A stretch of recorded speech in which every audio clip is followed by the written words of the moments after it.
Hi guys, Jay here. Okay, just abakozi rero ba Jay family.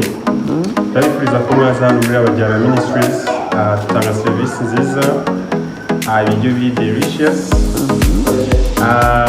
mboga, amazi ashyushye, kila kitu. Hello beautiful people, how are you doing? Hope you're doing well. Abari mu ntara zose, abari Kigali, abari hanze y'igihugu, mwese turabasuhuje kuri JD Family Rwanda. Yes, nkuko mutubona rero turi ahantu heza cyane. Iyo mubonye lighthouse, okay, go to check.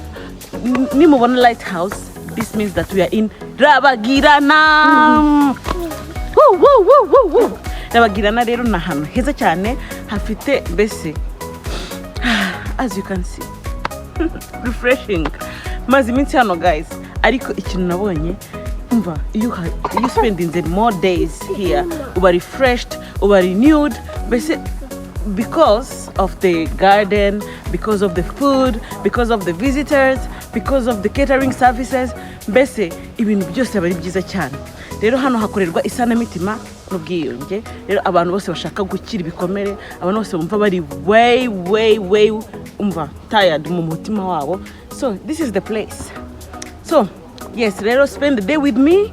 Ahantu tugiye kuba ndi today, I'm with you guys. Ngiye kubereka ibikorwa biri kuhakorerwa. Then let's go.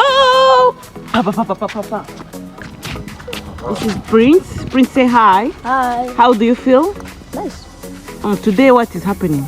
I think they're gonna they just come back from Muji last night, but The guest? You mean the guest? yeah, Oh, the guest. the Okay. learners.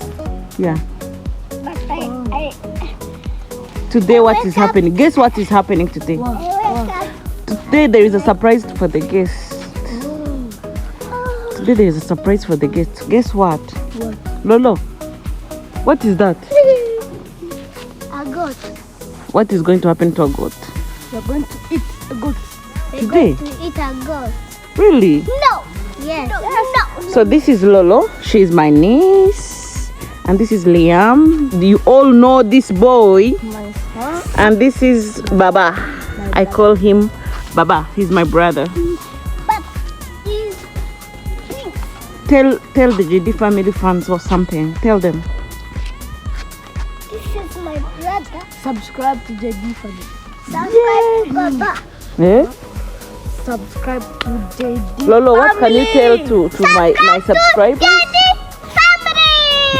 Subscribe to JT. Hi to Jose and then subscribe to Jose. Hi. Okay. And then I'm fine. Okay. Bye. Bye.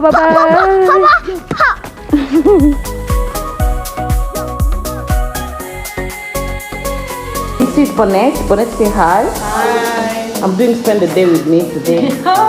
Yeah, I've done the intro. This is my mom, beautiful mom. Do you see her? My biological mom, not my spiritual mom. Okay, she's my spiritual, but also biological. Yes. So we are ready for tonight. Yeah. Spend the day with me and night, guys, and night. So this is Habuba, the chef. So tell us, wow. So tell us the ingredients is really chai.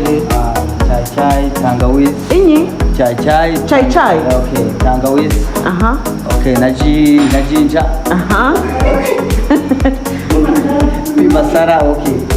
Tea masala. Wow. N'amajyana chai kiba kimeze neza cyane, cyagifashe Kimeze neza cyane. Wow. Can't wait to taste it. Yummy. Hi guys, Jay here. Okay, just abakozi rero ba Jay family.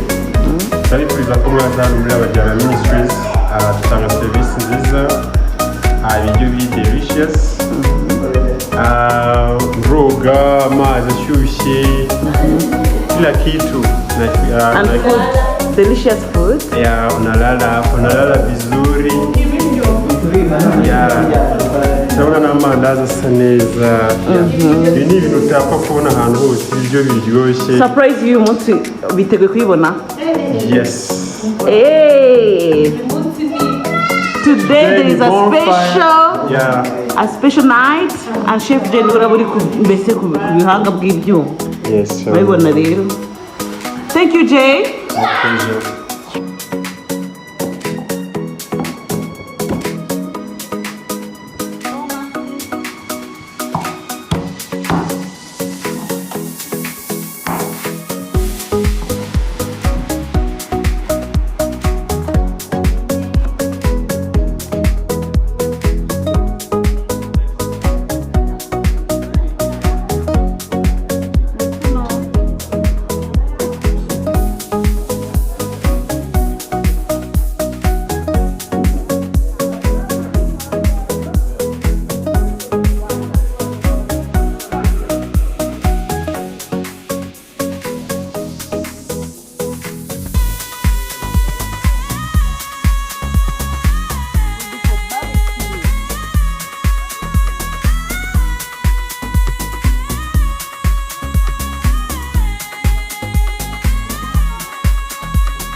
Yes guys, so nuko umunsi wari umeze. Today we had fun, bonfire imeze neza, twagiriye byiza cyane. So thank you so much for watching. Imana ibarinde.